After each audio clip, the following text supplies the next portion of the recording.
Nous voulons confier la parole de ce matin. Nous sommes en train de parler de renverser les autels, bâtir l'autel de Dieu. Nous sommes en train de parler dans le grand thème, de parler des provisions divines. Ensemble, élevons nos voix et confions la parole. Seigneur Jésus, enseigne-nous tes voix, dispose nos cœurs, afin que nous puissions recevoir ta parole.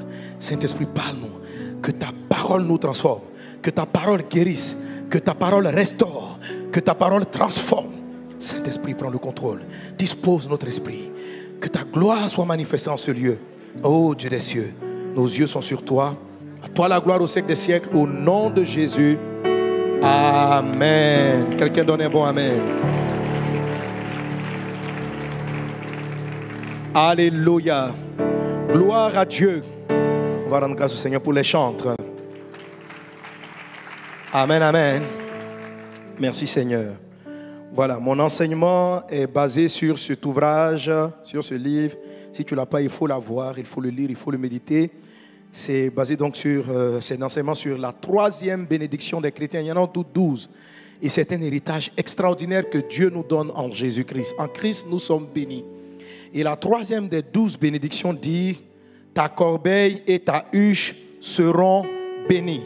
Dans l'Ancien Testament, c'est comme ça. En Christ, c'est ta corbeille et ta huche sont bénies. Alléluia. Ça signifie que tous les chrétiens, tous ceux qui sont nés de nouveau en Jésus-Christ, ont leur corbeille et leur huche bénies. Cette expression corbeille et huche parle des ustensiles pour recevoir la nourriture dans la maison. Avoir une corbeille et une huche bénie, c'est ne manquer de rien. Amen. C'est être pourvu de tout besoin dans la maison. Et ces besoins-là ne sont pas seulement matériels. Il ne s'agit pas simplement que tu as toujours un sac de riz pour nourrir tes enfants, ta maison. Il s'agit aussi que tu as aussi la nourriture émotionnelle. Oui, parce que Jésus a dit, l'homme ne vivra pas seulement de pain physique, mais il vivra aussi de toute parole qui sort de la bouche de Dieu. Le corps a son alimentation. L'âme qui est en toi a son alimentation. Et comme je te l'ai souvent expliqué, l'âme de l'homme se nourrit de charges affectives. Amen. Ton âme ne mange pas du riz et du placali. Ton âme se nourrit de l'affection. Amen. De paroles affectives et de considération. Gloire à Dieu. Si quelqu'un vient te donner de l'argent et il t'injurie, il te dit, tiens, avec une forme de mépris, tu vas te rendre compte que peut-être que dans le besoin, tu vas prendre l'argent, mais il a blessé ton âme. Amen. Et le plus souvent même, on a une tendance à refuser ce genre de don parce que l'âme aussi a ses besoins. Et l'âme a besoin de se nourrir. Amen. Lorsqu'on a de l'amour, lorsque les gens nous considèrent, lorsque on se sent apprécié, ça fait du bien à nos âmes. Quand vous allez voir par exemple un match de football, le rôle des supporters, c'est de nourrir l'âme de l'équipe qui joue. Lorsqu'on est en train de dire champion, champion, les joueurs de football disent on a plus d'énergie, on a plus de force. En fait, ce qui a été nourri, c'est leur émotion, c'est leur âme. Ce n'est pas leur corps physique, ils ont suffisamment mangé, ils ont fait des exercices, ils ont nourri le corps, mais là on parle de nourriture de l'âme. Alléluia. Gloire à Dieu. Quand une âme est bien alimentée, elle donne beaucoup d'énergie, elle fait bien les choses. Amen. Il sait jouer au piano, mais si je viens et puis je commence à l'encourager, non, mais tu joues bien, c'est pas croyable. Non, quand tu joues, c'est pas... Tu es tout content là, et puis tu vas commencer à mieux jouer. C'est pas vrai? Amen. Qu'est-ce qui a été nourri? C'est ton âme. Mais il se trouve aussi que tu es un être spirituel. Tu es un être spirituel, donc ton esprit aussi se nourrit. Il a aussi sa propre alimentation. L'esprit se nourrit de paroles, simplement. L'âme se nourrit d'affection. Le corps se nourrit de mets que nous connaissons, les mets physiques. Et l'esprit de l'homme se nourrit de paroles. Il mange la parole. Maintenant, si la parole est négative, ça devient pour lui un poison. Alléluia. Si elle est favorable, elle permet à son être spirituel de se construire, de se bâtir, d'avoir une connaissance de son identité, de qui il est, de où il va, etc. Quand Dieu dit ta corbeille et ta huche sont bénies, c'est Dieu qui parle. Dieu connaît l'être humain dans son entièreté. Il dit, je pourvoirai aux besoins de ton corps, de ton âme et de ton esprit. Tu ne seras pas dans le besoin. Alléluia. Ce qui fait que si tu as à manger chez toi à la maison, on peut manger. Mais que tu es dans une famille où il y a des disputes, vous ne vous entendez pas, monsieur et madame sont toujours en palabre, il y a une faim, mais une faim de l'âme. Une faim pour l'âme, pas physiquement, mais une faim émotionnelle. Est-ce qu'on est ensemble?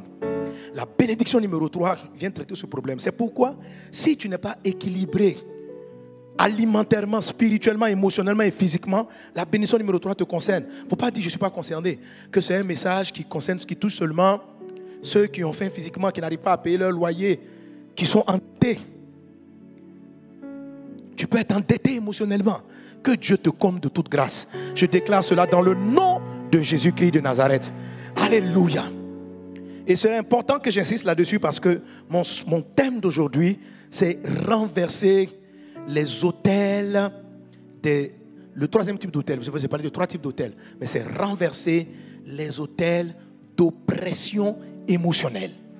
Ok?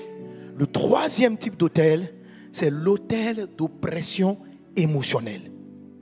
C'est un autel qui oppresse émotionnellement. Et je vais te montrer comment ça fonctionne et comment est-ce qu'il faut renverser. Dis avec moi, je te renverse, autel satanique. Au nom de Jésus. Alléluia. Quelqu'un donne un bon amen. Quelqu'un donne un bon amen. Alors, je vais t'inviter à lire avec moi Luc chapitre 9, verset 55. S'il a comme les 2 versions, c'est tant mieux. On va le lire dans la version Louis II. On va le lire dans la version du Semeur. Dans la version Louis II, il est dit, on peut le lire ensemble, 1, 2, 3. Jésus se tourna vers eux et les réprimanda, disant, vous ne savez de quel esprit vous êtes animés. Dans la version du Semeur, il est dit, non, ça c'est toujours Louis II. Dans la version du Semeur, il est dit, en voyant cela, ses disciples Jacques et Jean s'écriaient, Seigneur, veux-tu que nous commandions à la foudre de tomber du ciel sur ces gens-là pour les réduire en cendres? Et verset 55 maintenant. Là, comme 55, il est dit, mais Jésus, se tournant vers eux, les reprit sévèrement et dit, vous ne savez pas quel esprit vous inspire de telles pensées. Le Fils de l'homme n'est pas venu pour faire mourir les hommes, mais pour les sauver. Amen. Jésus dit, vous ne savez pas quel esprit vous inspire de telles pensées. Ici, il s'agit des disciples de Jésus. Jésus a été chassé d'une ville, en fait. Il partait dans une ville dans une ville juive, mais en cours de route, il s'est arrêté dans une ville de Samarie. Il voulait passer la nuit. Mais la population a refusé. Et le fait qu'il chasse Jésus le oint, ça a mis hors d'eux-mêmes les disciples. Ils se sont dit, mais ces gens-là, ils se foutent de nous, quoi. Et ils ont été en colère et ils s'apprêtaient à appeler la foudre pour venir frapper et tuer les habitants. Et Jésus les a repris sévèrement. Il va leur dire ceci, vous ne savez quel esprit vous inspire ces pensées. Est-ce qu'on est ensemble? Ça veut dire qu'il y a des esprits qui n'ont pas besoin de te posséder, qui sont à l'extérieur et qui t'envoient des pensées que tu penses être les tiennes.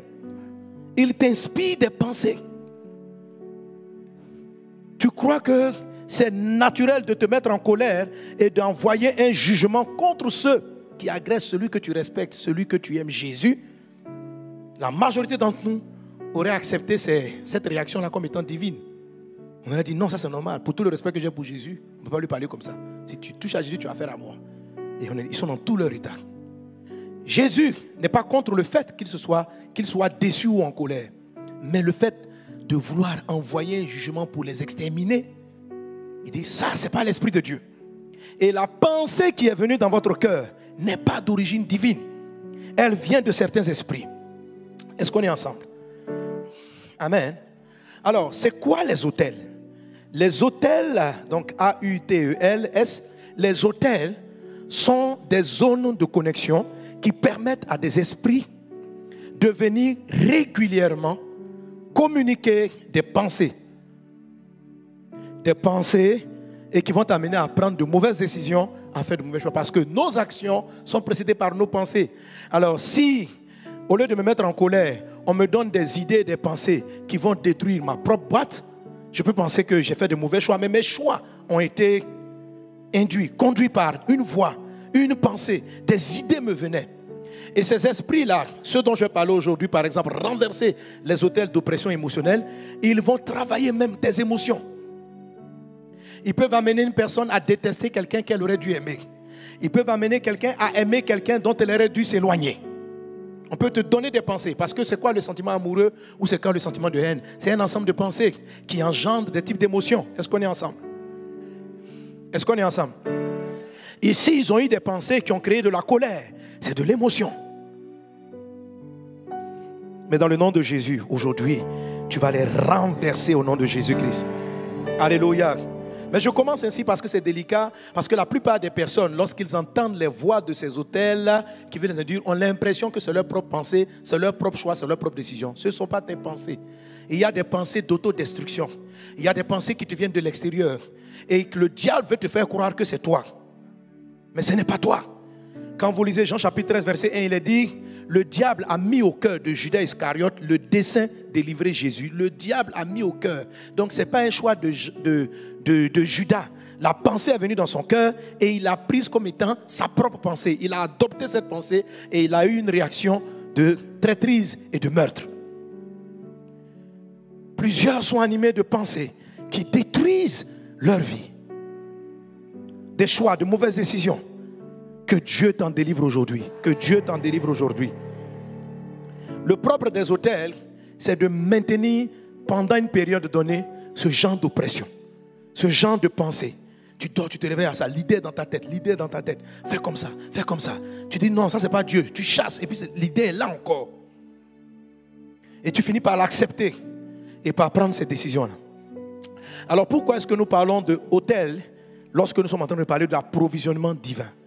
La bénédiction numéro 3, c'est la provision divine. À quoi servent les autels? Pour comprendre cela, j'ai illustré cela avec l'histoire de Juge chapitre 6, l'histoire de Gédéon.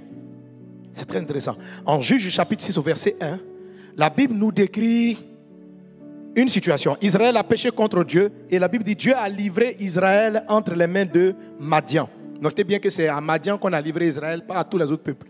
Et au verset 3, il est dit que lorsque Madian venait, Madian ne venait pas seul. Et ça c'est très intéressant.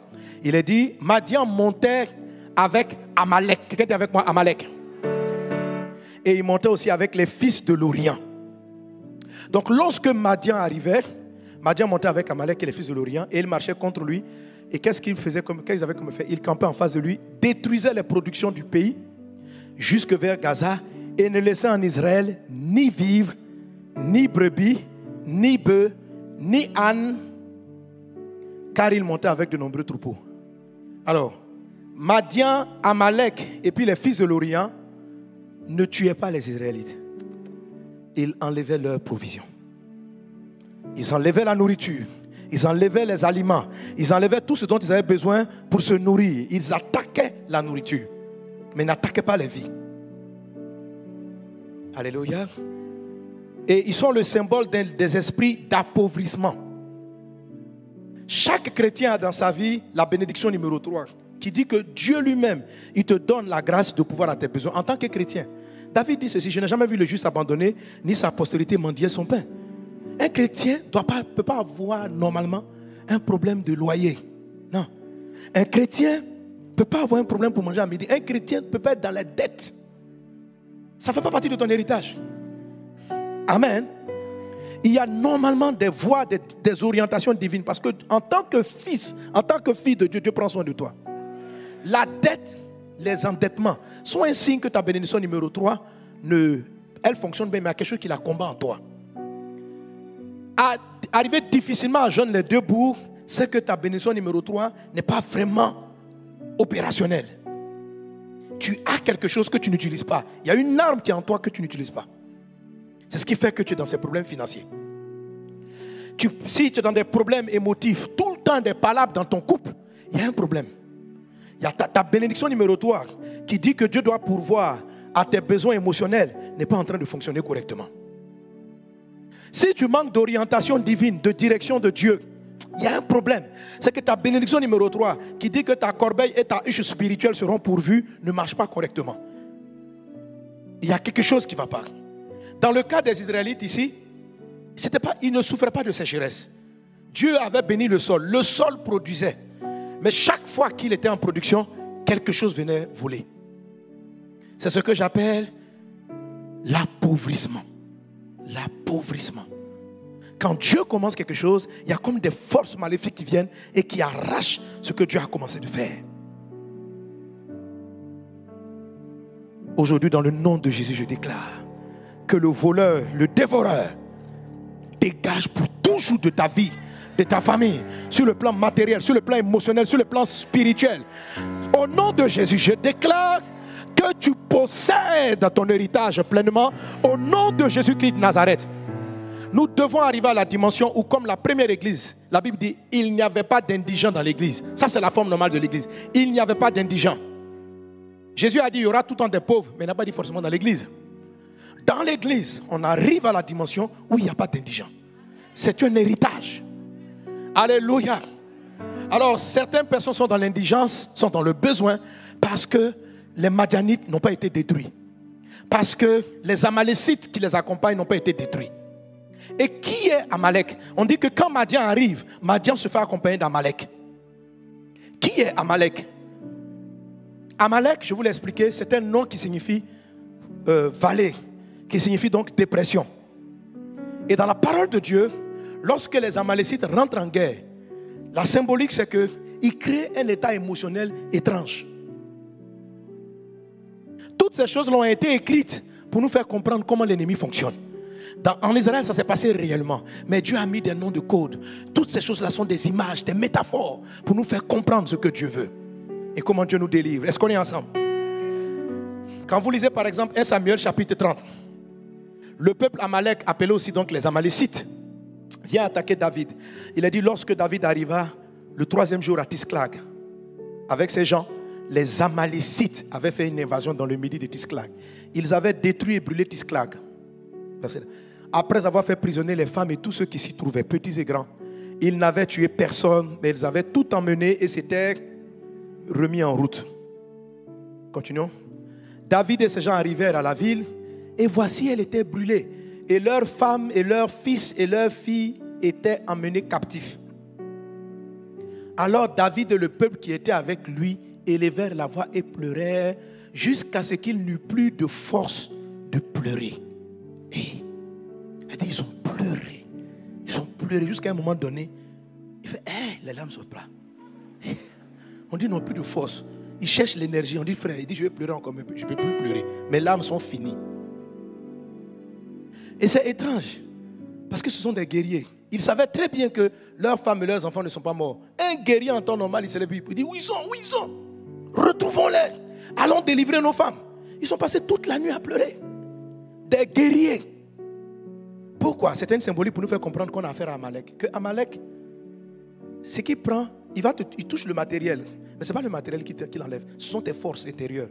C'est tes forces émotionnelles. C'est ton courage. Il tue ta détermination.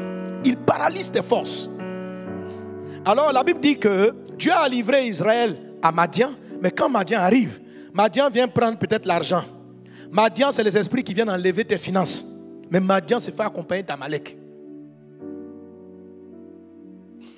Quelles que soient les entreprises, les projets que tu as, quand tu entreprends et que par exemple ça tombe et que tu dois recommencer, tu as besoin d'énergie intérieure. Tu as besoin de nourriture dans ton âme pour te donner le courage de te battre encore. Dans toutes les familles, il y a des crises. Mais quand ton âme n'a plus d'énergie pour continuer à se battre, quand tu commences à déprimer, à être découragé, ça c'est le travail d'Amalek. Vous savez, tant qu'on a le courage à l'intérieur de soi, tant qu'on a une âme qui est forte, on trouve toujours l'énergie de rebâtir, de recommencer. On dit, ouais, ça va marcher cette fois-ci, mais ça marchera demain. Donc, Madian ne se limite pas à prendre ton argent, à faire tomber tes entreprises, à te fermer la porte des marchés.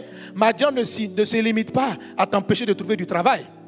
Madian ne vient pas seul pour t'appauvrir. Madian vient avec Amalek. À force d'avoir déposé tes dossiers pour trouver du travail, Amalek continue de presser ton âme. Tu vois, toi tu es un raté. Tu ne peux rien faire. Tu entends des pensées comme ça. Et puis à un moment donné, frère, j'ai tout tenté. J'ai tout essayé. Je n'ai plus la force. Madian vient créant des histoires dans ton foyer, mésentente avec ton conjoint. Madian vient enlever tous les fiancés qui veulent te fiancer. Mais Madian a pris le premier fiancé. Ton âme dit, ça va aller. Un des partis dit de retrouver. Mais Madian ne vient pas seul. Madian vient avec Amalek. Et quand Amalek passe par là, tu commences à pleurer. Hey, quel jour un homme va m'aimer. Ça, c'est Amalek. Madian, c'est le fiancé qui est parti, la fiancée qui t'a laissé. Amalek, c'est la dépression émotionnelle qui accompagne ce que tu viens de perdre. C'est l'angoisse.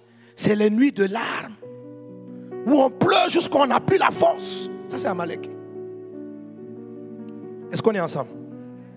Amalek, c'est celui qui fait que tu n'as plus le courage d'essayer. Amalek, c'est lui qui crée le découragement. Mais il a dit, Madian est venu avec qui? Amalek et puis qui? Les fils de l'Orient. Dis avec moi, les fils de l'Orient. Eux, ils sont plus mauvais qu'Amalek. Mais aujourd'hui, dans le nom de Jésus, Dieu les renverse. Alors, dans la parole de Dieu, les fils de l'Orient, c'est lié à ce qu'on appelle le vent d'Orient. Le vent d'Orient est un vent qui amène la sécheresse. Donc, quand on dit les fils de l'Orient, c'est la sécheresse. Alors, après Amalek, ce sont les fils d'Orient. Les fils de l'Orient, eux, c'est-à-dire, tu arrives au point où ton territoire est sec. C'est-à-dire, tu vois, c'est plus que tu n'as plus. C'est-à-dire, non seulement tu n'as pas le courage, mais en fait, tu abandonnes. Un territoire qui est sec, c'est que vous ne pouvez même pas s'aimer. Avec Madian, au moins tu sais, Madian vient voler. Avec Amalek, tu essayes encore. Avec fils d'Orient, là, c'est la sécheresse. Lorsque vous voyez quelqu'un qui n'a plus du tout la force, qui a jeté l'éponge, il dit, concernant ce foyer, pasteur, je suis désolé, c'est terminé. Vous voyez, il y a des couples qui essaient de ressusciter un peu. Où ils appellent au secours. Pasteur, venez nous aider. Ça, mais quand tu vas parler à le mari et la femme, je n'en peux plus. Tu sens qu'Amalek est en train de travailler. Mais après Amalek, il y a les fils de l'Orient qui arrivent. Là, la femme, le mari, n'appelle plus personne pour régler quoi que ce soit. Ils n'ont plus d'espoir sur quoi que ce soit. Ils ne donnent plus de lendemain quelconque à leur foyer. Ils sont en train de chercher maintenant comment on partage les biens et comment on se cherche. C'est-à-dire que quand les fils de l'Orient passent, il n'y a plus d'espoir. La terre est sec. Sécheresse totale. Quand les fils de l'Orient passent, quand Dieu veut pourvoir à tes besoins financiers, ça dit que tu as un total découragement, un dégoût. Tu ne crois plus dans cette structure, tu ne crois plus. Quand les fils d'Orient sont passés, c'est la sécheresse. Donc Madian vient toucher tes biens. Amalek vient casser ton courage intérieur. Les fils de l'Orient, ils attaquent ton esprit. Parce que tu n'as plus d'espoir. L'espoir, c'est la nourriture, c'est un aliment de votre esprit. L'espoir. L'espoir. L'espoir réveille l'âme. L'âme réveille le travail. Mais quand tu n'as plus d'attente, plus d'espoir, tu n'arrives même pas à éprouver quelque chose émotionnellement, etc. Donc c'est un travail méticuleux. Regardez comment la Bible décrit la chose. Dieu a livré Israël à Madian. Mais quand Madian ne vient pas seul. Madian vient avec Amalek, Madian vient avec les fils de l'Orient. Pourquoi Madian ne vient pas seul? Ce que Dieu est en train de nous expliquer, c'est comment travaillent les esprits d'approvisionnement, d'appauvrissement. Mais si Dieu te parle, ce n'est pas pour que tu pleures. Ce n'est pas pour que tu pleures. C'est parce qu'il a une réponse. Parce qu'il veut résoudre le problème. Il y a des gens qui sont victimes en ce moment des fils de l'Orient. Peut-être c'est financier, peut-être c'est émotionnel, peut-être c'est spirituel. Il y en a qui sont victimes, qui sont en train de lutter avec Amalek. Il y en a d'autres qui sont encore au niveau du combat de Madian. Peu importe la chose, peu importe. Mais Christ est la réponse. Jésus est la réponse. Tu as besoin de la parole de Christ. Tu as besoin de Jésus. Ton argent ne peut pas t'aider. C'est Jésus. Tes amis ne pourront pas t'aider. C'est Jésus. Jésus est la réponse. Tu as besoin de Jésus. Tu as besoin de t'attacher à Christ. La réponse se trouve dans la Bible, dans la parole de Dieu. Quand vous êtes chrétien et que vous êtes confronté à Amalek et à tous ces groupes de personnes, quelquefois vous avez une tendance à vouloir aller chercher dehors. Non, la réponse se trouve dans la parole de Dieu. Et tu vas regarder maintenant comment Dieu procède pour chasser ces 3 bandits de la vie d'Israël. Comment comment Dieu procède. Alors lorsqu'on arrive après avoir parlé à Gédéon, lorsqu'on arrive au verset 25 de Juge 6, Dieu dit à Gédéon, avant d'aller faire la guerre contre les Madianites, va dans la maison de ton père. Quelqu'un est avec moi, la maison de mon père. Il dit, dans la maison de ton père, il y a un autel. Il dit, renverse l'autel et remplace-le par un autel dédié à Dieu. Renverse l'autel et remplace-le par un autel dédié à Dieu. Et comme je te l'ai expliqué les dimanches précédents, cet autel, qui est une zone de connexion, un autel est une zone de connexion entre le monde invisible, le monde des esprits et le monde naturel. Ce sont les autels sataniques qui appellent les démons. Tout le monde a des tentations du diable ou a des pensées qui viennent de temps à autre. Mais les autels, une fois qu'un autel est en place, la pensée n'est pas de temps à autre. Elle est récurrente, elle arrive régulièrement. Il y a des couples, chaque 3 ans, ils ont des crises extraordinaires. Ils sont au bord du divorce. C'est-à-dire, Madian passe, chaque 3 ans, Madian arrive. Après Madian, ils essaient de réconcilier. Amalek frappe l'énergie intérieure. Et puis après, les fils d'Orient essaient de s'installer. C'est cyclique. Ils ont des moments extraordinaires avec leurs conjoints. Et puis, chaque 2 ans, chaque 3 ans, quand ils arrivent à un truc, ils ne croient plus. Et si les fils d'Orient arrivent là, c'est le divorce. Ça, c'est fini. Ça dit le couple même était en danger. Il y a des fois, ils se battent un peu, ils finissent à Amalek. Mais il ne faut pas laisser les fils de l'Orient arriver. Et même s'ils sont arrivés, Dieu va rafraîchir ton cœur. La sécheresse, Jésus a la solution. Alléluia. Alors, pour traiter avec tous ces problèmes, Dieu utilise cette symbolique de dire à Gédéon d'aller et de renverser l'autel dédié à Baal. Une fois que Gédéon a procédé ainsi, qu'il a eu la victoire, il a pu facilement vaincre les Madianites, les Amalécites et les fils de l'Orient. On les a tous renversés, chassés, vidés du coin au nom de Jésus-Christ. C'est pourquoi tu dois absolument renverser l'autel de Baal. Vous allez voir la même chose qui revient pour dire que c'est quelque chose de réel dans la parole de Dieu. Dans le livre de 1 Roi 18, vous avez la même chose. Israël est frappé de 3 ans de sécheresse. Ça ressemble à fils de l'Orient, sécheresse. Plus rien, plus aucune goutte d'eau. Dieu oint Élie. Élie arrive, il renverse l'autel de Baal et il bâtit l'autel de Dieu. Il y a toujours ce procédé. Oui, beaucoup d'entre vous se sont levés, ont mené des combats spirituels pour chasser les esprits qui troublent leur couple, qui troublent leurs finances, qui empêchent Dieu de manifester leur bénédiction, qui empêchent leur bénédiction numéro 3. Beaucoup de gens ont combattu les autels. Mais le truc, comme je vous l'ai dit la dernière fois, un autel doit être remplacé. Il doit être systématiquement remplacé. Alléluia. Jésus l'exprime d'une autre manière dans le livre de Matthieu, chapitre 12, verset 43. Un texte que nous connaissons. Regarde ce que Jésus dit. Jésus dit, lorsque l'esprit impur est sorti d'un homme, lisons ensemble, 1, 2, 3. Lorsque l'esprit impur est sorti d'un homme, il va dans des lieux arides, cherchant du repos, et il n'en trouve point. Alors il dit, je retournerai dans ma maison d'où je suis sorti, et quand il arrive, il la trouve vide, balayée et ornée. Il s'en va, prend avec lui 7 autres esprits plus méchants que lui, et ils entrent dans la maison, s'y établissent. Et la dernière condition de cet homme est pire que la première. Vous me suivez? Jésus vient nous expliquer quelque chose qui est important. Il dit que quand on a chassé un esprit, il s'en va. Mais à un moment donné, il tente un retour. Et lorsqu'il tente le retour, le texte dit, s'il trouve la maison vide et ornée. S'il trouve la maison vide. Donc il y a une condition. Mais et s'il la trouve remplie, il ne peut pas revenir. C'est pourquoi vous ne pouvez pas chasser un démon et puis laisser la maison vide. Vous devez bâtir l'autel de Dieu. Il faut qu'il y ait autre chose à la place.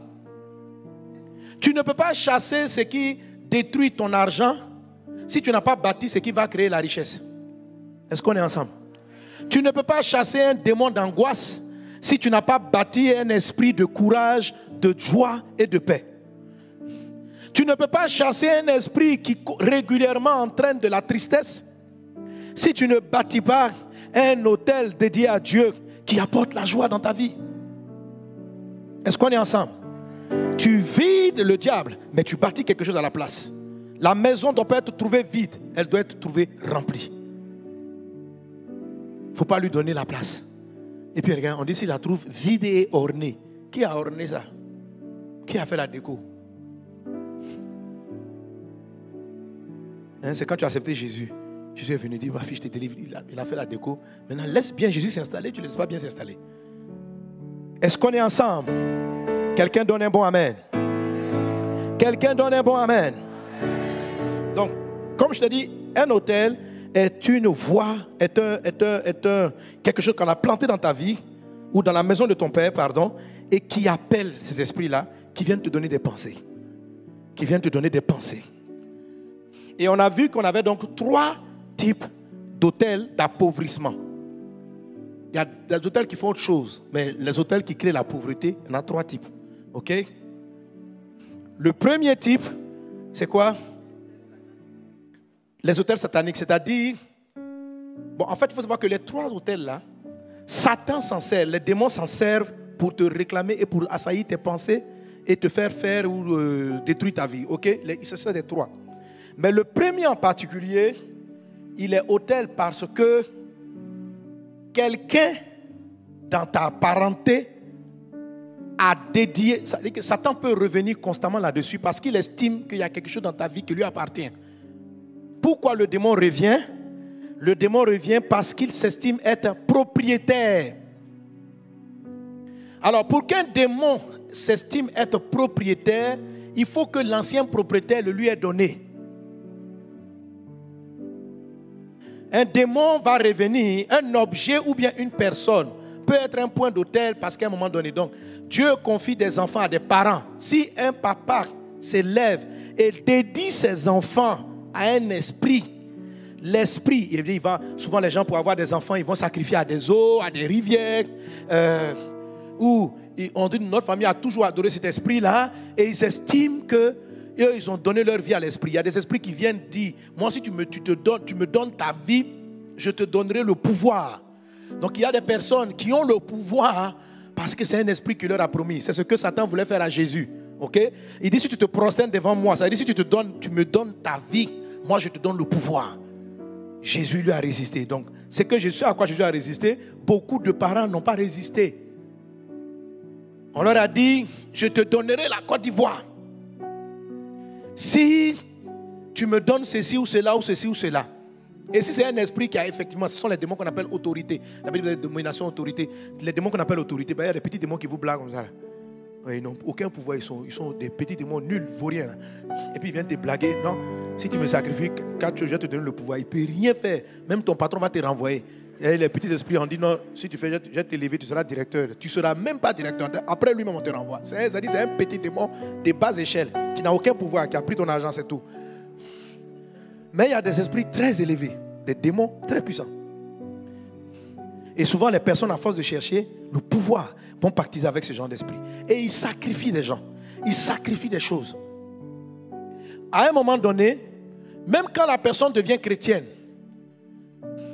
l'esprit là, étant donné son background avec ses pères, va revenir pour demander. Le texte qu'on a lu de Matthieu 13 dit ceci, quand un esprit est sorti, il va. Et il dit, regarde la phrase du démon, il dit, je reviendrai dans ma maison. Il dit, on l'a chassé, mais le texte dit, il considère que la maison lui appartient. Il considère qu'elle est à lui. Là, qu'on pourrait ramener le texte. L'esprit dit, il dit qu'un esprit impur est sorti. Le diable, non, c'est pas ça. Quand un esprit impur est sorti, il va dans les lieux arides. Et après, il dit, je reviendrai. Non, les frères, c'est pas ça, là, comme. Dans Matthieu 12, qu'on a lu tout à l'heure. Il dit, l'esprit dit, je retournerai dans ma maison. Il considère que la maison est à lui. Ok? 12, 44. Je dis, je retourne dans ma maison d'où je suis sorti. Il ne te dit pas, je retourne dans la maison d'un tel. Il dit, c'est sa maison. Il faut lui montrer que ce n'est pas sa maison. Que dorénavant, tu appartiens à Jésus. C'est pourquoi la conversion vous sauve.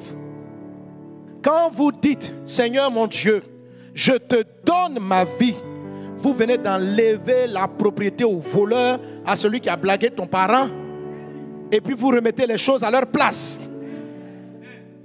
Est-ce qu'on est ensemble? Alléluia. Donc Jésus devient le nouveau propriétaire. Mais il faut bien donner ta vie à Jésus. Il y en a qui ne donnent pas leur vie à Jésus. Il dit, Jésus, je te donne mon bras. Jésus dit, donne-moi ton corps. Il dit, non, mon bras. Pourquoi? Il dit, non, d'autres bras là, vraiment. Il y a des choses que je veux régler avec ça. C'est que si tu le prends, tu ne vas pas me permettre de régler ça. Alors, le bras que tu as donné, le démon ne peut plus venir là-dedans. Mais l'autre bras que tu n'as pas donné, c'est la pièce où il va s'installer. Donne-lui ta vie.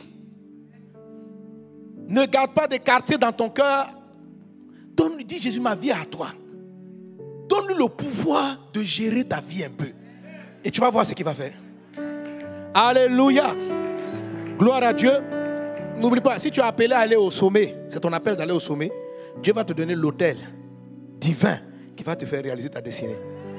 Satan est venu proposer à Jésus ce que Dieu avait déjà décidé de faire pour Jésus. Dieu a établi Jésus roi des rois, propriétaire de tout. Satan vient dire, tu te procèdes, je te donne. Satan ne peut pas te donner quelque chose qu'il n'a pas créé. Donc c'est un menteur. Il veut que tu lui donnes ta vie pour te laisser réaliser ce que Dieu avait déjà écrit dans tes gènes. Ce qui est déjà écrit en toi. Et pour pouvoir se dire que oui, c'est lui qui t'a mis là-bas. Il ne pourra pas t'empêcher d'atteindre la destinée de Dieu. Est-ce qu'on est ensemble? Quelqu'un donne un bon amen. Mais donne-lui ta vie. Rends Dieu propriétaire. Alléluia. Toi-même, enlève-toi de la propriété. Toi, sois juste un gérant. Et gère bien. Est-ce qu'on est ensemble? Amen. Donc, le premier type d'hôtel, c'est les hôtels qu'on a consacrés. Donc, le Jésus s'élève, il a donné sa vie, ou bien une personne elle-même s'élève. Voilà. Donc, quand on dit, retourne dans la maison de ton Père, pendant qu'on est en train de prier prophétiquement, l'onction qui est venue prophétique, vous avez venu à l'huile, non? Voilà. La puissance de Dieu va te saisir. En esprit, tu vas répartir dans la maison de ton aïeul qui a consacré votre famille. Parce que ça peut ne même pas venir de ton papa biologique actuel. Ça peut venir de ton arrière-grand-père. Tu repars là-bas en esprit. Tu vas mettre de l'ordre rapidement. Quelle est cette histoire? Alors, on a consacré à différentes sortes de choses. Il y a des sacrifices, des gens ont consacré à des démons comment dirais-je, de célibat, des démons de pauvreté. Donc chaque fois l'esprit de pauvreté, lui il estime que tu lui appartiens, il faut qu'il vienne faire son travail de te rendre pauvre. Mais au nom de Jésus, il s'arrête maintenant. Est-ce qu'on est ensemble? Tu renverses cet hôtel. Il faut que tu ailles par la parole. Tout hôtel se renverse par la parole. Il faut que tu rentres dans la parole. Que dans ton esprit spirituel, tu descends dans l'histoire. Et tu dis ce qui a été dit sur ma famille, sur ma descendance. Par la puissance du nom de Jésus, je corrige ça. Et comme je te dis, il faut que ton front soit dur.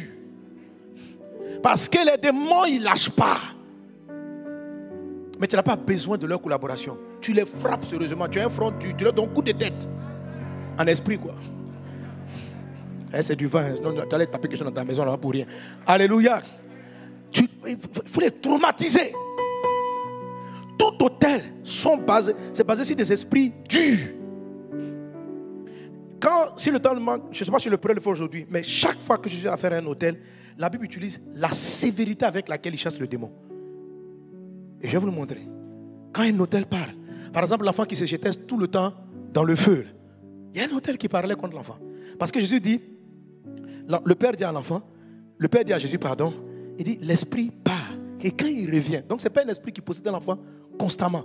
Il y avait quelque chose dans la vie de l'enfant qui permettait à l'esprit d'entrer. La Bible dit, Jésus a parlé avec sévérité. Il dit, va et ne rentre plus. Voilà. Vous ne pouvez pas. C'est pourquoi on dit, un hôtel, on crie contre lui. Il faut que tu ne sois pas du tout intimidable, mais d'une sérénité dangereuse. Un calme serein. Voilà. Si vous venez contre un hôtel avec des prières, oh Dieu, aie pitié de moi. Tu pries à Dieu d'abord, vous parlez, tu reçois l'onction prophétique et tu retournes contre l'hôtel. Tu dis dans le nom de Jésus, moi et ma maison, là, on appartient à Dieu. Tu comprends? Tu dois le traumatiser. Il revient, tu le frappes. Il revient, tu le frappes. Il revient, tu le frappes. Et tu délivres toute ta famille, tout ton village. Alléluia. Amen. C'est maintenant que je comprends les combats que Dieu m'a fait faire dans mon enfance, dans ma vie chrétienne. Quand je me suis converti, je suis parti. J'avais un zèle, là, mais c'est le Saint-Esprit. Je suis parti au village. J'ai vu mon grand-père. Il dit, grand-père. Parce qu'il était vieux. Je me dis, mais s'il meurt sans connaître Jésus. Non, je suis parti le voir. Grand-père. Il m'appelle Homo. Yérian, c'est son nom. C'est son prénom. Je dis, grand-père, Jésus. Peut-être les catholiques, hein, je parle de Jésus. Je dis, on doit avoir des fétiches. Je dis, grand-père, on brûle tout. Il était fatigué, il était sur son lit. Et parce que quelques temps après, il est parti. Il était là. Je dis, grand-père, je brûle. Où ça est? Il est là, dans des valises là. Je soulève les valises. Tu vois, plein de fétiches dedans. Grand-père, je m'en vais brûler. Grand-père, c'est où encore? Bon. Il y avait un arbre bizarre à la maison. J'ai prié, j'ai vu que les sorciers venaient s'arrêter dans cet arbre. Brûler l'arbre. Brûler les fétiches. J'étais dangereux, hein? Demain, je suis dangereux encore. Alléluia. Donc, mes grands-mères, elle a dit, mais d'où il vient? Mes grands-mères. On dit, ça n'a pas converti. Et puis, j'étais jeune, tu dois avoir quoi? 17 ans. Ouais. Dangereux. J'ai dit, Dieu a durci mon front. Je suis allé au village, ravager la pauvreté, ravager la limitation. C'est que dans ma famille, les gens n'arrivent pas. C'est-à-dire que, prier à l'école, et puis il y a un plafond qui peut pas traverser. Pourquoi? Pour quelle raison? Pour quelle raison? Il faut être brutal, il faut être violent, il ne faut pas t'amuser. Amen. Ils ne peuvent rien te faire. S'ils pouvaient te faire, ils t'auraient tué il y a longtemps. Alléluia. Et quand vous attaquez comme ça, ils viennent, hein, la nuit, ils arrivent. Tu te réveilles, tu les brûles, tu les bloques dans ta chambre. Chaque jour, tu les brûles un peu. C'est-à-dire que quelqu'un va fuir là. Alléluia. Non, je parle pour que vous soyez fâchés. Un hôtel, on crie contre lui. C'est-à-dire, on ne parle pas en douceur. Un hôtel, on crie contre lui. On crie. Il faut arrêter ces accidents chroniques, ces démons qui viennent vous appauvrir émotionnellement, détruire votre vie. Il faut les arrêter. Il faut. Ça suffit, tu appartiens à Dieu. Tu appartiens à Dieu. Affirme ton appartenance clairement. Un démon, c'est un malin. Si tu ne veux pas lui dire que toi, dorénavant, tu appartiens à Jésus, il va profiter de ta faiblesse et de ton manque d'assurance. C'est-à-dire que quand toi-même tu viens, tu n'es pas sûr que Jésus t'a accepté. Il m'a dit, moi, je peux te chasser. Tu lui demandes, je peux. Et puis lui, il te dit, non, tu n'es pas encore fort. Il te faut. C'est le démon qui t'envoie des pensées comme ça. Il dit, ah bon? Il dit, hey, je te brûle, tu t'amuses. Et puis tu dis, je peux faire quoi? Il dit, il te faut ton pasteur. Toi, tu es trop petit pour moi.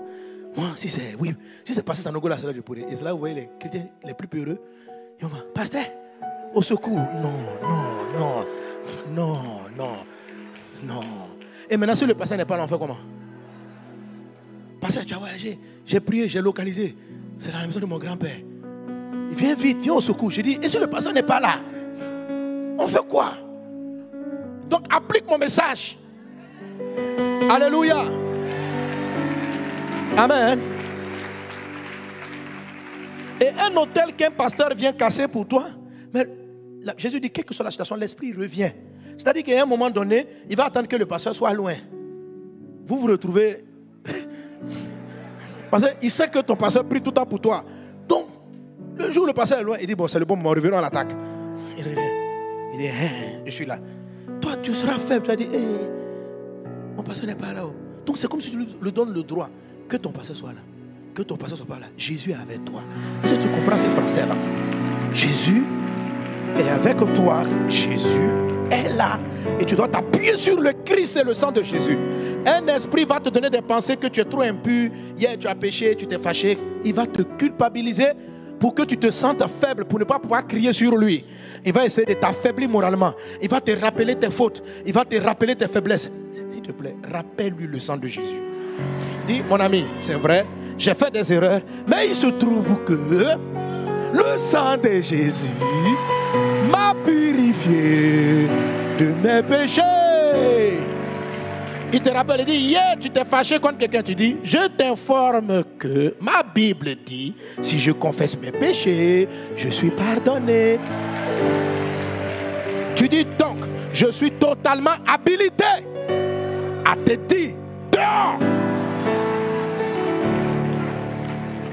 Alléluia. Oui, ils vont toujours vous inspirer des pensées que vous n'êtes pas suffisamment pur, que vous n'êtes pas suffisamment fort, que tu n'as pas suffisamment une vie de prière. Ça, c'est leur travail. Que tu es trop faible pour eux. Et une fois que tu arrives à accepter ce mensonge, tu te sens toi-même affaibli. Et tu as besoin d'un secours. Le secours, c'est dans la parole de Dieu. Le secours, c'est de croire ce livre. qui dit que tu as été pardonné, tu as été purifié par le sang de Jésus, et de te tenir sur le sang de Christ et de leur résister en face et de crier contre l'autel. Est-ce qu'on est ensemble? La même chose est là avec les autels d'oppression émotionnelle. C'est pareil.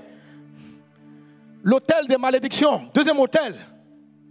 Ça dit que bon, dans les sacrifices aussi, les choses dédiées, il y a des objets. Ça, ce sont les plus petits en fait. Mais c'est toujours autel type numéro 1. Quelqu'un est venu te donner un habit, un bijou, un truc qu'il a dédié lui-même à Satan. Donc quand il te donne, ça crée des oppressions dans la maison. Voilà. Alléluia. Là, généralement, tu pries, quand tu localises, Dieu te montre l'objet, tu prends, tu le brûles. Tu le jettes. Si c'est un objet qu'on ne peut pas brûler, tu donnes ça aux pauvres. Ok? Jésus a dit au jeune homme riche, parce que sa richesse était pour lui une idole, il lui a dit, donne ton argent aux pauvres, viens sur moi. Ok? Je lui ai dit, faites attention, hein. Ne te pas sur les prophètes qui vont me dire, bon, tout ton or là, on a consacré ça à Satan. Donne-moi au prophète, moi le prophète. Non, il faut lui rappeler que Jésus a dit, donnez ça. Voilà. Parce que faites attention aux escrocs. Ouais, parce que dans l'affaire d'hôtel, il y a beaucoup d'escroqueries là.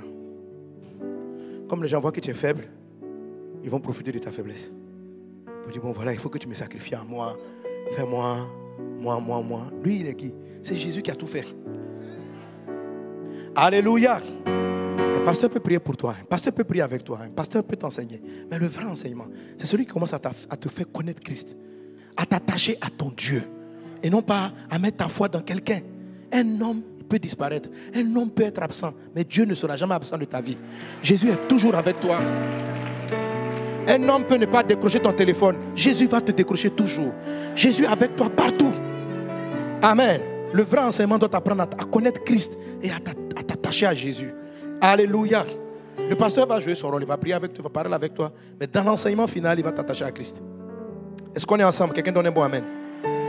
Alors, le deuxième élément par lequel les démons peuvent venir t'assaillir, ça, ce n'est pas que ton papa ou ta maman a donné ta vie ou quelque chose de ta vie à un esprit. Non. Là, c'est ce qu'on appelle une malédiction. Ce qu'on appelle une malédiction. Ok? La malédiction, ça vient à partir d'une condamnation. Tes aïeuls ou peut-être toi-même ou ton père a pu poser un pas qui a entraîné un jugement. Par exemple, vous voyez les gens comme les Madianites qui volaient, qui pillaient.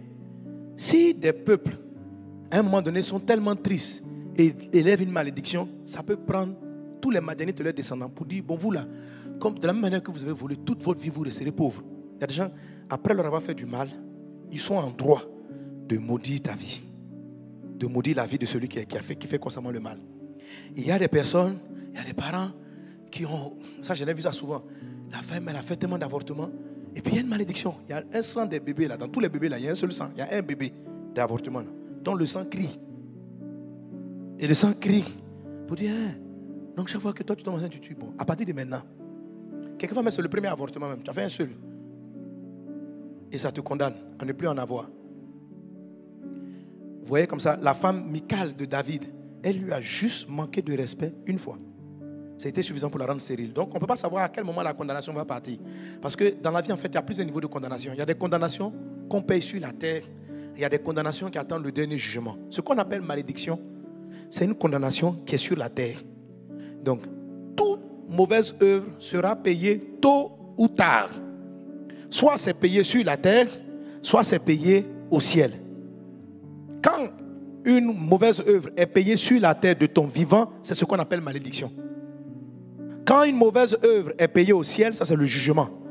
C'est pourquoi on appelle le jugement dernier. Parce qu'il y a plusieurs jugements avant d'arriver au dernier. Est-ce qu'on est ensemble? Quelqu'un donne un bon amen? Alléluia. Mais quand tu crois en Jésus, toute condamnation sont tombées sur Jésus. Donc tu enlèves la condamnation et tu la laisses partir sur Jésus. Donc ce que Satan réclamait n'est plus sur toi. C'est ça la force de ta conversion à Jésus. Alléluia. Donc ici ton papa ne t'a pas dédié, mais il y a une condamnation. Un peu comme sur l'Afrique. Vous voyez, quand vous regardez l'Afrique et même l'Occident, en fait, tous les peuples ont des malédictions. Il y en a qui croient que la race noire, on dit la race noire, en fait, les blancs, les noirs, les jaunes, tout le monde a un type de malédiction parce qu'à un moment donné, on a tous fait quelque chose. Maintenant, les condamnations diverses varient d'un pays à un autre. Une des condamnations des peuples noirs, c'est une condamnation de pauvreté. Parmi les condamnations, est-ce qu'on est ensemble? C'est une condamnation de pauvreté. Alors, c'est écrit quelque part, hein, je ne sais pas pourquoi, mais en tout cas, moi, je l'ai constaté. La pauvreté, la misère accompagne souvent là où, les endroits où il y a beaucoup de noirs. Ça vous fait mal, mais c'est la vérité pour qu'on puisse contrecarrer ça. Ok? J'ai été choqué quand je suis parti en Haïti en campagne. C'est là que j'ai compris que non, c'est réel. Le peuple haïtien est indépendant depuis quoi là? 1804. C'est-à-dire qu'ils ont chassé les Occidentaux qui les avaient amenés en Haïti en esclavage en 1797, quelque chose comme ça. C'est-à-dire depuis 1804. C'est un peuple indépendant qui a connu la démocratie et qui vit au milieu de pays riches. Mais quand vous arrivez en Haïti, vous êtes choqués. Je vous assure, vous êtes surpris de la façon dont ça ressemble à l'Afrique. Vous êtes surpris que tout le monde pense pareil. Mais des gens, c'est-à-dire que, parce que 1800 là, la Côte d'Ivoire ne savait pas qu'elle était là. Vous savez, c'est-à-dire nous on ne savait pas, on était dans nos villages. Ce n'est pas qu'un pays a contaminé l'autre, mais quand vous arrivez à Port-au-Prince, c'est comme si vous êtes dans un coin d'Adjamé. Les gens ont la même réaction. C'est impressionnant. Et vous parcourez toute l'Afrique noire, c'est pareil. On ne s'est pas vu. C'est-à-dire, eux, ils étaient là-bas depuis 1800. On ne se connaît pas. On les a envoyés en esclavage. On ne se connaît pas. C'est la même lignée. Mais on les a pris en esclavage il y a longtemps. Et le comportement, la manière dont on voit les magouilles, la méchanceté, les trucs, en fait, tout ce qui est appauvri, là, les mêmes réactions. Quand tu vas dire, non, nous sommes frères, les gars. On va dire, oui, c'est les blancs, les occidentaux. Tout. Ouais, ils sont pour quelque chose. Mais un jour, on peut s'en sortir. Et on va s'en sortir. Dès même, on est sur la voie de s'en sortir. Oui, ça va changer. Alors, je ne sais pas à quel moment elle a été écrite, mais qui dit que, comme qui appelle la pauvreté, ça crée quoi? C'est comme une malédiction. Satan, les démons la prennent et puis ils vont rappeler à Dieu que ce groupe-là, il y a une condamnation au village, ils ont fait ceci ou bien il y a eu quoi. Mais voilà ce qui persiste contre eux. Si je prends l'exemple des Africains noirs, voilà, la pauvreté doit être là. Et ça va envoyer des esprits impurs qui vont remplir la pensée de toutes sortes d'idées qui maintiennent dans la pauvreté. Parce que quand un esprit parle, il te donne des pensées. Donc les gens sont remplis de pensées. Parmi les pensées qui maintiennent la pauvreté, vous avez l'orgueil. Et ça fatigue les gens. Croire qu'on est quelqu'un à cause de l'argent qu'on possède. C'est un esprit de pauvreté. C'est un esprit de pauvreté. Et vous voyez, ce totem-là doit être remplacé. Vous voyez, les gens se sentent exister. Le message de Jésus, ce n'est pas l'argent qui fait ta valeur. C'est parce que toi-même, tu as de la valeur. L'esprit de pauvreté tire son existence, sa subsistance, sa raison d'être dans le bien qu'il possède. C'est un esprit de pauvreté. C'est-à-dire que tu es quelqu'un parce que tes poches sont pleines. Et vous voyez, c'est la même pensée-là qui empêche beaucoup de gens de devenir riches comme les Bill Gates là. À part quelques personnes comme les Dangote qui arrivent un peu peut-être à s'en sortir d'une manière. Mais en règle générale, non, je vous assure. C'est-à-dire que vous remarquez que dès que la plupart des personnes, dès qu'ils ont un peu d'argent, leur tête change. Hein? Ils ne sont plus comme avant. Ça dépend, chacun à son niveau où l'esprit Amalek vient l'attaquer. C'est-à-dire qu'il y a certains, dès qu'ils ont vu leurs premiers 100 millions dans leur compte, ils chantent des démarches. Tu vois, sa façon de marcher dans la maison, dans la vie. Il devient bizarre, il devient étrange. Il devient étrange. Il regarde les gens un peu de haut. C'est-à-dire qu'il se sent bizarre, quoi. Il est bizarre. Ça, comme si avant il n'existait pas. Et maintenant, oh là là. C'est-à-dire qu'il est quelqu'un. Mais tu es quelqu'un pourquoi? Avant ton argent, tu étais quelqu'un. Après ton argent, tu es toujours une personne. Ce n'est pas ton argent qui donne ta valeur. C'est la valeur que tu es qui donne la valeur à l'argent que tu as. Alléluia. les démons de pauvreté, ils assaillent l'esprit. Ils te font croire que dès l'instant où on vient de te nommer ministre, DG,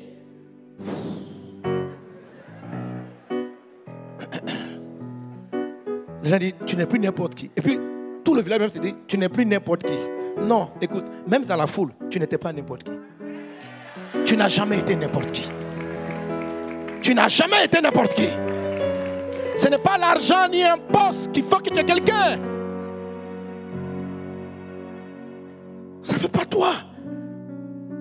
Comme je dis souvent, tu peux avoir chez toi, tu peux construire le palais de Buckingham, mais ça ne fera pas de toi la reine d'Angleterre. Le palais de Buckingham, parce que la reine d'Angleterre y vit.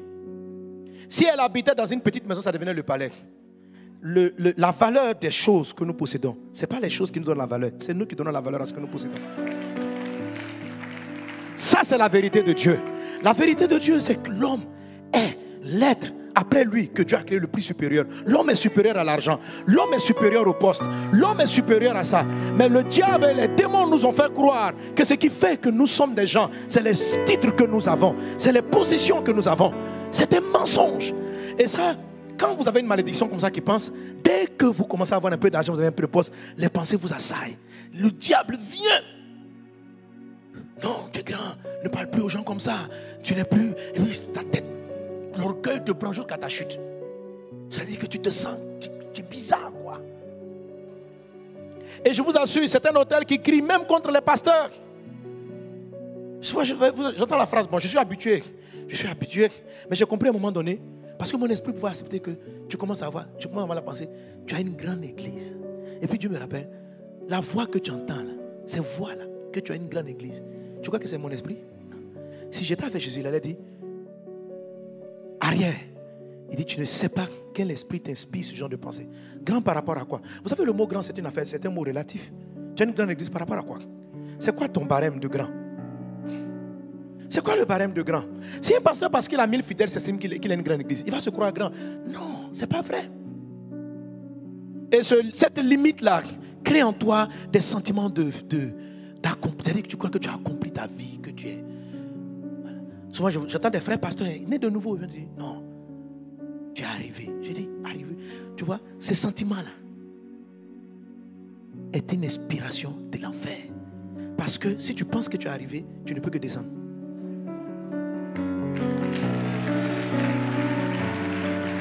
Si tu penses. Alors, c'est pourquoi tout à l'heure, je vous ai cité, Jésus, quelqu'un les a juste provoqués, et les disciples ont appelé le feu. Et Jésus leur a dit, la pensée là, c'est un démon qui voulait inspirer. Ce sont des esprits, ce n'est pas l'esprit de Dieu. Ce sont des pensées. Ce sont des pensées qui ramènent les gens dans l'orgueil et qui les font descendre à nouveau. Ce sont des pensées qui amènent les gens à se comporter d'une certaine manière, à avoir certaines attitudes. Ce sont des pensées qui font que des gens, quand ils sont au poste, vous voyez les gens même les plus honnêtes, quand ils arrivent, dès qu'on les a nommés, en même temps, ils croient qu'ils doivent avoir une maîtresse. C'est-à-dire que, sérieux, hein? C'est-à-dire la pensée vient que non. Parce que quand tu vois un voyage d'affaires, tous tes gars, ils ont leur maîtresse. La mode dit, ça c'est la marque des grands.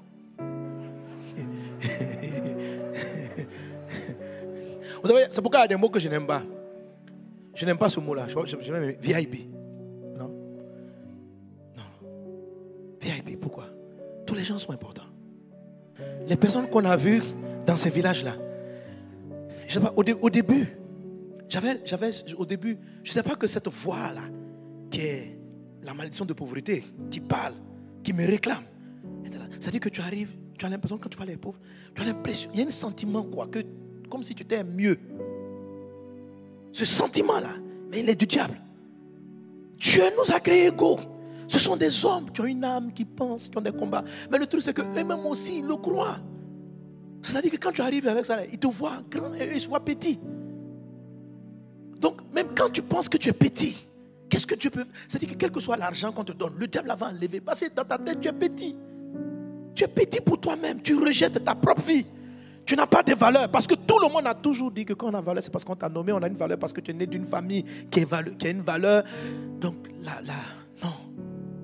Tu as de la valeur aux yeux de Dieu. Et ça, tu dois enlever cet autel-là. Mais tu crois que si tu l'enlèves, il va partir comme ça? Non. Tu dois le remplacer par d'autres confessions. Tu dois remplacer. Tu dois rétablir l'autel de Dieu. Et placer l'autel. L'autel de Dieu, c'est lui qui crie quoi? C'est lui qui crie que tu es quelqu'un.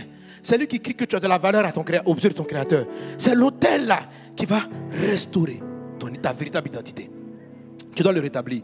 Si tu ne le rétablis pas, que tu laisses vide, aujourd'hui tu vas chasser. Vous allez déclarer avec moi, je suis un champion. Jésus fait de moi une personne importante. Mon frère, c'est une confession d'un jour. Plus tard, la même voix va revenir. Tu dois remplacer cela. Et dimanche prochain, je vais vous expliquer comment on rétablit réellement l'autel de Dieu. Comment on l'établit. Alléluia. Oui, tu dois savoir le savoir. Amen. Ce n'est pas simplement une simple confession du dimanche. Je te parlerai de principe. Un autel est un principe. Vous savez, dans vos propos, il y a la parole pour renverser. Ça, c'est l'onction prophétique. Et il y a l'onction pour établir des principes. Et c'est là qu'on va prier avec votre deuxième huile, l'onction royale. Amen. Parce que quand une parole devient un principe, ça devient ce qu'on appelle une loi. Ça devient ce qu'on appelle une loi. Un autel est une forme de loi. En fait, vous renversez l'autel en criant sur l'autel, vous établissez l'autel de Dieu en faisant des décrets, mais qui vont prendre la forme de loi. Et vous faites des décrets. C'est-à-dire, bon, dimanche prochain. Alléluia. Amen. Je renverse l'autel de Satan, mais je bâtis l'autel de Dieu. Et l'autel de Dieu, pour qu'il crie constamment, je dois donner des lois. Je ne dois pas simplement dire, démon, tu es parti. Je ne dois pas simplement dire une fois, je suis un champion. Je dois établir quelque chose. Or, les prophètes n'établissent pas. Ce sont les rois qui établissent. Ce sont les rois qui donnent les lois, qui donnent des règles. Donc, ton onction royale doit te donner des règles de vie. Ouais. Ton onction royale doit te donner des règles de vie. S'il n'y a pas de règles, tu n'as pas bâti l'autel de Dieu. Est-ce qu'on est ensemble? Quelqu'un donne un bon amen. Alléluia. Gloire à Dieu. Amen. Maintenant, d'où vient l'autel, et je finis avec ça, d'où vient l'autel d'oppression émotionnelle dont on en parlait depuis le début? L'autel d'oppression émotionnelle. Donc, un, c'est une malédiction. L'autre, c'est une dédicace à Satan. Mais le troisième type d'autel. Alléluia. Le troisième type d'autel, j'utilise le mot simplement, est bâti. Il y a plusieurs sources. La première des sources, par exemple, quelqu'un qui entend des pensées de colère. C'est-à-dire que, à un moment donné, il y a un déclenchement, un peu comme les apôtres là. Dès qu'on a offensé Jésus, ils ont été remplis d'une colère. Donc, l'offense, je vous ai dit qu'un autel persiste parce qu'on l'alimente. Voilà, tu dois l'alimenter. L'offense alimente l'autel de la colère. L'offense. Donc, quand tu te sens offensé, boum, ces pensées-là commencent à arriver. Pap, pap, pap, pap. Puis elles te prennent. Ça dit que ça, c'est Amalek. Ça dit qu'ils t'emportent. Tu te sens porté par les larmes, par la blessure, par des. Mais tu veux arrêter, mais tu n'arrives pas. Parce qu'ils sont sur toi. Il y a une fille qui m'a écrit, elle dit, papa, je ne comprends pas. J'ai dit que je pardonne à la soeur. Elle dit, mais j'ai prié toute la nuit. Le lendemain, dans mon sommeil, les pensées sont rentrées là-bas. Quoi? Cette dame-là, elle se prend pour qui? C'est elle qu'on lui passe tous ses caprices. Toi, tu es comme ça. Quand tu vas la voir, tu vas lui dire 3 mots. Elle dit, je sais que ce n'est pas Dieu. Satan, va-t'en. Ça se calme. 1 heure. L'heure d'après. Parce que ce démon-là veut la faire quitter quelque chose qu'elle n'a pas quitté, qu'elle a déjà sa destinée. Oppression. Ce qu'on appelle les hôtels d'oppression. Il y a certains, ils sont dans leur couple, tranquilles. À un cycle, 2 ans, 1 an. Dépression. Je ne sais pas d'où ça vient, mais pour une petite histoire, pouf, ton âme rentre dans des larmes, dans un regret total de ton mariage. Pourquoi tu en es arrivé ici? Comment tu as fait pour arriver là? L'oppression peut venir au point de t'amener, c'est-à-dire que tes émotions sont éprouvées au point d'avoir du dégoût pour les choses que Dieu t'a données. Ta maison devient fade, ça c'est le travail d'Amalek. C'est-à-dire Israël a pleuré, David a pleuré jusqu'à ce qu'il n'ait plus de force. Il te détruit de l'intérieur, mais ce sont des pensées. qui arrivent, l'hôtel les appelle. Ça, on appelle l'hôtel d'oppression émotionnelle. C'était pour entrer dans des colères qui peuvent les emporter 2, 3, 4, une semaine, jusqu'à ce que Amalek estime qu'il a ravagé ce qu'il voulait ravager. Pourtant, l'autre, c'est des larmes, des pleurs, des crises, des angoisses, des tristesses. Je ne sais pas pourquoi. La vie, tout devient, tu perds du goût à la vie, du goût à tout. Un coup, tout t'énerve. Mais très souvent, il y a un petit élément déclencheur. C'est-à-dire que quelqu'un vient, il t'offense un jour, et puis tout le monde devient sombre. Tu as l'impression que toute ta vie n'est qu'un enchaînement de problèmes. Toute ta vie n'est que misère. Tous les gens n'ont fait que t'exploiter depuis le début du film. Ça veut dire que ta vie est comme ça. Ça, c'est Amalek. Tu as attaqué, tu es oppressé, tes pensées sont oppressées. Il faut que tu arraches cet hôtel-là. Parce qu'il va fatiguer ta vie de couple. Il va t'empêcher d'avoir la nourriture émotionnelle. Quand tu vas vouloir connaître le bonheur, il va l'enlever. Je connais cette dame pour que nous sommes en train de prier. Le mari n'est même pas compliqué. Hein? Un mari, c'est un gars simple, quoi. Mais, elle me voit. Donc elle m'appelle. Elle dit, papa, je dois partir. Je dis, mais tu dois partir, pourquoi? Je dis, mais qu'est-ce qu'il t'a fait? En écoutant, j'ai compris qu'il n'avait rien fait de trop grave. C'est pas bien, quoi, mais... Et quand j'ai demandé, je dis, il faut que tu repartes. Quand il dit, elle est rentrée dans des larmes. Rentre à la maison. Déprimée, commence à pleurer. C'est comme si on voulait la tuer. Je dis, bon, attends-moi d'abord, j'arrive. Ne retourne pas d'abord. Je viens de comprendre qu'un hôtel est en train de parler. Pour détruire son foyer. Oppression émotionnelle. Et puis tu entends les voix. L'impression que tu vas entendre que ton mari t'agresse, qu'il est contre toi. C'est-à-dire que tu le vois. Et il y a des gens qui sont empêchés de se marier pour ça. Et dès qu'ils veulent entrer dans le mariage, l'hôtel d'oppression émotionnelle arrive. Et puis subitement, il dit, mais pourquoi tu as laissé ton fiancé? Il m'énerve. Pourquoi? Il m'énerve. Mais comment on peut t'énerver un matin? Il a fait 2 jours, il m'énerve. Il t'énerve comment? Pourquoi tu es énervé? En fait, si tu ne traites pas avec l'hôtel, je ne sais pas si tu vas rester avec ce monsieur, mais si tu ne traites pas à l'hôtel, il va te revenir plus tard. Et à la fin de l'histoire, tu vas finir ta vie seul. C'est ça le but. Jusqu'à ce qu'ils aient tout ravagé. Jusqu'à ce qu'ils aient enlevé ta capacité d'aimer.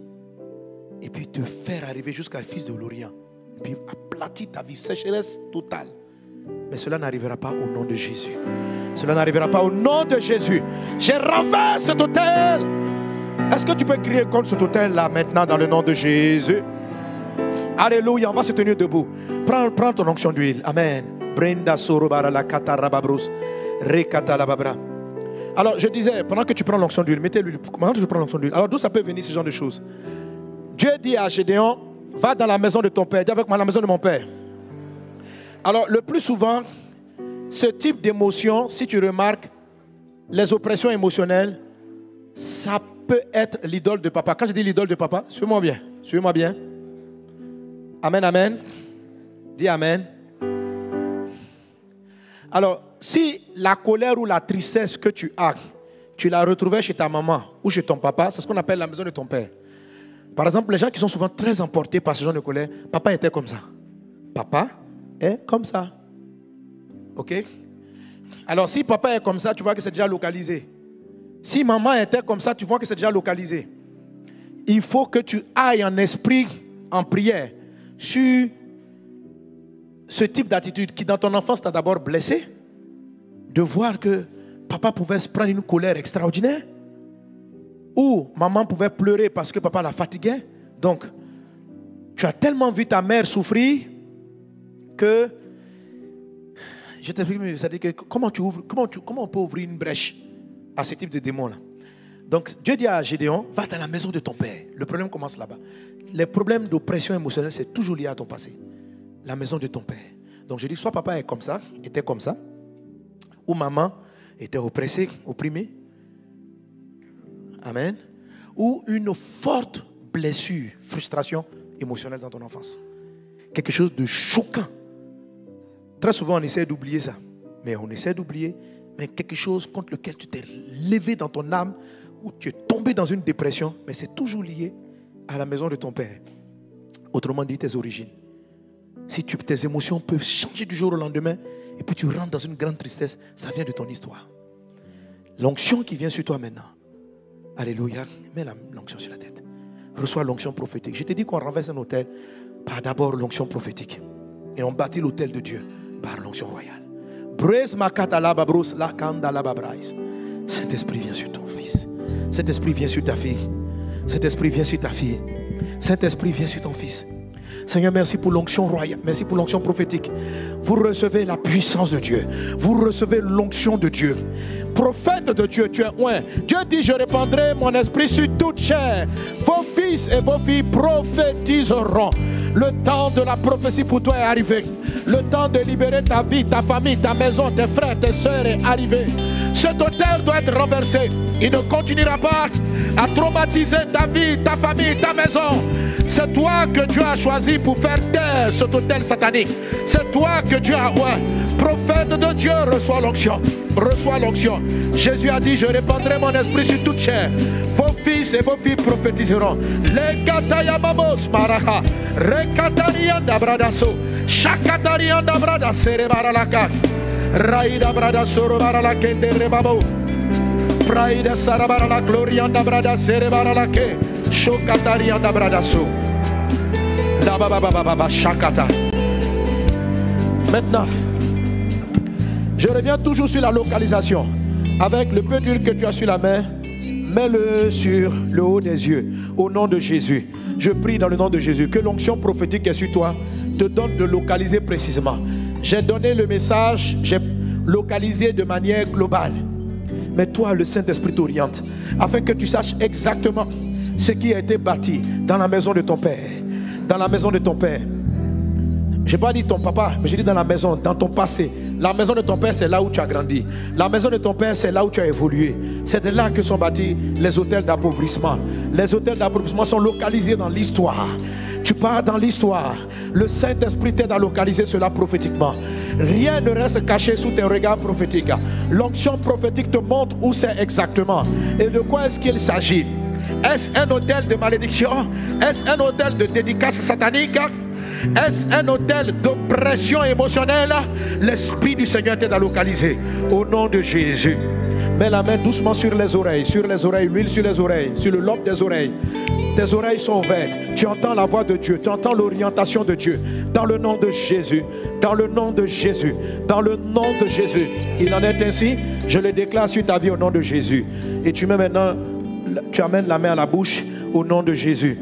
Ta langue est une langue prophétique. Tout ce que tu verras, Dieu met dans ta bouche une épée. Ta parole est une épée tranchante qui brise et qui renverse les autels sataniques. Dans le nom de Jésus, reçois l'onction de la parole qui libère. Reçois l'onction de la parole qui transforme. Que ta bouche parle le feu. Que le feu jaillisse de tes lèvres et renverse les situations sataniques. Dans le nom de Jésus, reçois cette onction divine. Rebakata rababrada sorobaralake. Raïda sorobara glorianda brada. Sekata la mabo.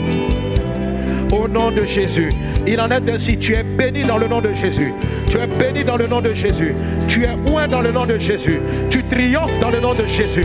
Tu renverses les autels sataniques dans le nom de Jésus. Et tu es oint pour rebâtir l'autel de Dieu. Rakatara babrada soro baralaka. Renda bababasha. Tu m'as oint de ton esprit.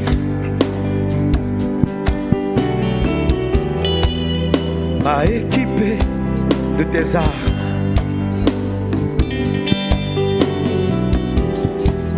Tu m'as oint de ton esprit.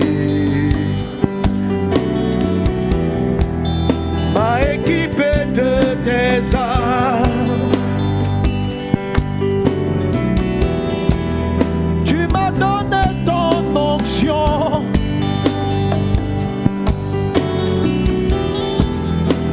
De moi ton soldat, oh, loin de ton esprit, rempli de ta force, loin de ton esprit, je renverse les forteresses, loin de ton esprit, rempli, je conquiers des territoires, je conquiers des territoires, loin de ton esprit, rempli de ta force, je renverse les forteresses.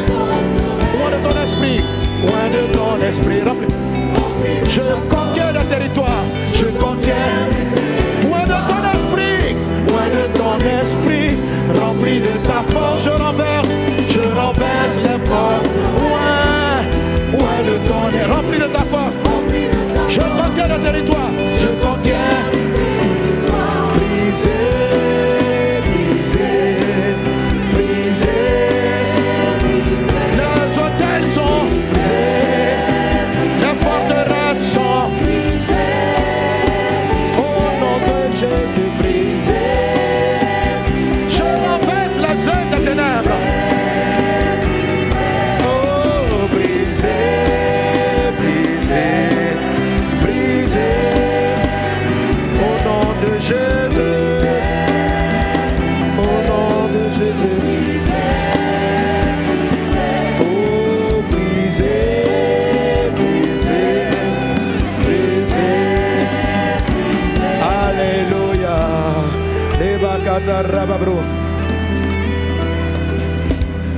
Loin de ton esprit. Loin de ton esprit. Loin de ton esprit. Rempli de ta force. Je renverse les forteresses. Loin de ton esprit. Rempli de ta force. Je conquiers des territoires. Loin de ton esprit. Rempli de ta force. Je renverse. Loin de ton esprit. Loin de ton esprit. Rempli de ta force. Je conquiers des territoires. Alléluia. Tu es délivré, tu es équipé au nom de Jésus. Quelqu'un donne un bon Amen. Alléluia. Gloire à Dieu. Merci Seigneur parce que tu nous aimes, tu nous délivres, tu nous enseignes, tu nous équipes pour la victoire. Merci Seigneur Jésus. Cette année, tu sors de la limitation spirituelle. Cette année, tu passes à un autre niveau. Alléluia. Tu conquiers de nouveaux territoires. Amen. Nous donnons un bon Amen encore à Jésus. Alors donc, je dessine les mercredis, les rendez-vous des champions au moment intense de prière. Amen. Vraiment, on prie, on attaque, on équipe, puis on attaque les hôtels sataniques. Ok? Et on bâtit, on commence à prophétiser sur l'hôtel de remplacement. Alléluia. Voilà. Pour le moment, on prie comme ça, tu pries, ça va te donner une meilleure compréhension de avec quoi Dieu veut que tu remplaces. Mais déjà, tu peux dire, si je renverse la peur, je bâtis le courage. Je finis par te dire, esprit de hôtel de peur, je te renverse. Mais je dois déclarer, je suis plein de courage, je suis plein de force, je suis courageux. Amen. Si tu sens que c'est un hôtel qui entraîne la stérilité ou une maladie, hôtel de maladie, je te renversé. Et puis tu déclares, je suis en bonne santé, je suis en bonne santé. Alléluia. Donc déjà tu peux fonctionner comme ça la semaine dernière. Tu casses quelque chose et tu déclares l'opposé, glorifiant le Seigneur. Amen. Alors, donc, tu as compris que dimanche prochain, il faut l'onction royale. Alléluia. Voilà. Donc on va établir l'onction royale. On va parler des déclarations et puis de l'établissement de l'autel divin. Que Dieu te bénisse abondamment. Amen. Donc mercredi on prie, samedi aussi on va prier. Samedi ou samedi des miracles, ça sera vraiment beaucoup de temps de prière pour renverser et bâtir. Nous voulons dire merci au Seigneur Jésus par notre seconde offrande. C'est aussi l'occasion pour tous ceux qui veulent semer dans le tour 931, c'est-à-dire dans la croisade, dans la campagne de Séguéla ou de Ferké, d'apporter leur offrande. Vous pouvez donner, ou pour plus d'informations, allez au stand. Amen. Voilà, pour tous ceux qui sont en ligne, même qui veulent, voilà, vous pouvez scanner ce code QR, ce QR code, et puis vous allez avoir toutes les informations pour donner pour le tour 931, pour les villes de Séguéla et de Ferké, pour les 2 semaines à venir. Ensemble, nous allons apporter nos offrandes au Seigneur. Ceux qui veulent dire simplement merci à Dieu, vous pouvez l'apporter. Ceux qui veulent l'apporter pour la construction, vous pouvez l'apporter ensemble. Apportons au Seigneur en suivant les good news.